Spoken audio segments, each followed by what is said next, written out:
Warga mengungsi di tempat pengungsian yang sudah disediakan Badan Penanggulangan Bencana Kabupaten Sukabumi, Jawa Barat. Dan untuk informasi selengkapnya, kami putarkan cuplikan percakapan melalui telepon bersama Kepala Bidang Kedaruratan dan Logistik BPBD Kabupaten Sukabumi, Usman Susilo, di program Prime Time yang dipandu oleh Dora Edward. Kondisi sore ini jumlah korban makin bertambah. Awalnya sekarang sudah 136 yang rusak berat, 85 rusak sedang, 41 rusak ringan, dan 40 yang masih terancam. Ya, untuk silakan Pak. Untuk evakuasi kita terus masih berlanjut dengan menggunakan kendaraan-kendaraan yang ada yang bisa dipergunakan untuk mengangkut barang-barang dan orang yang ada di lokasi kejadian, begitu Mbak. Ya, dengan bertambahnya ini kerusakan berat, apakah ada korban jiwa Pak Usman dalam bencana pergeseran tanah ini? Saat ini alhamdulillah warga dengan kesigapannya tidak ada korban jiwa, paling yang sakit-sakit kita masukkan ke posko kesehatan yang sudah disediakan, begitu Mbak. Sudah berapa banyak kepala keluarga yang terkena dampak bencana ini, Pak Usman? Yang Korban, meninggalkan lokasi saat ini itu kita ungsikan, karena kalau tenda kita jalan terakhir, kita ungsikan ke saudara-saudaranya itu sudah di atas 250 kakak, karena rumahnya kebanyakan yang hancur. Ya, seperti itu Mbak. Ya, untuk 250 kakak ini kondisinya saat ini sudah dievakuasi di tempat yang tidak jauh dari lokasi, Pak?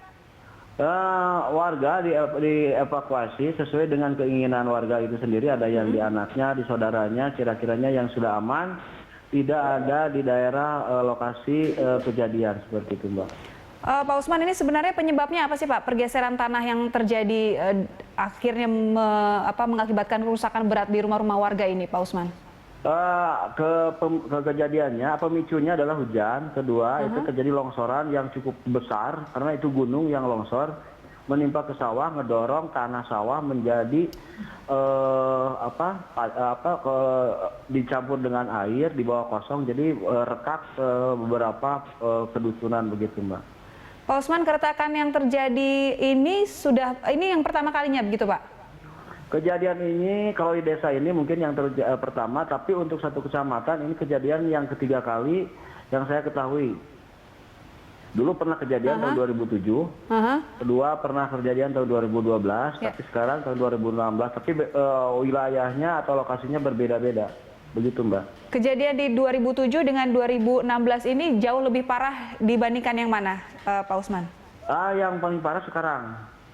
Yang paling parah sekarang, karena kebetulan tahun 2012 saya masih sempat menangani, begitu Mbak. Nah, untuk fokus BPBD Kabupaten Sukabumi saat ini seperti apa Pak Usman?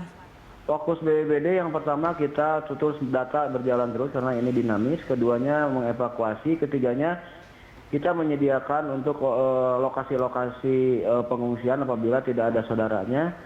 Yang keempat, kita memberikan bantuan karena logistik hari ini udah kita mulai salurkan kepada warga karena datanya itu sudah masuk, gitu Mbak. Sejauh ini untuk evakuasi warga, adakah warga kemudian yang menolak untuk dievakuasi karena memang harus meninggalkan mungkin rumah mereka, Pak Usman? Warga rata-rata itu pada pindah, cuma ya bukan menolak, tapi menjaga keamanan, misalnya suaminya atau anak laki-laki. Kalau ibu-ibunya dan anak-anak, perempuan dan anak-anak itu udah duluan dihidukan. Kalau yang menolak kayaknya tidak ada.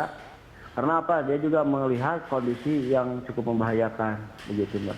Terakhir Pak Usman, ini logistik apa yang sudah disediakan oleh pihak BPBD sendiri Pak? Logistik baik dari BPBD, BNPB melalui provinsi atau relawan bantuan-bantuan dari donatur itu ya rata-rata sih kebutuhan dasar yang kita salurkan, karena yang dibutuhkan adalah kebutuhan dasar. Kalau untuk sandang, untuk yang lain-lainnya itu masih dimiliki karena masih selamat.